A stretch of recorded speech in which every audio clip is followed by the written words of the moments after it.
আমি মনে মনে এবং আমাদের যে দুইজন নেতাদের প্রার্থী যেমন তারেক রহমানকে কিভাবে বিজয়ী করা যায় সেই বিষয়ে আই হ্যাভ এ প্ল্যান, যেটা আমাদের চেয়ারম্যান সাহেব বলছেন, সেই প্ল্যানের মধ্যে স্পষ্ট করে উল্লেখ আছে।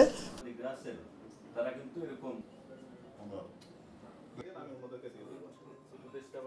কমিটি আমাকে অনুমোদন দেয়, এটা আমি জাস্ট প্রস্তাব রাখলাম। যদি আমাদের বিএনপি বিটের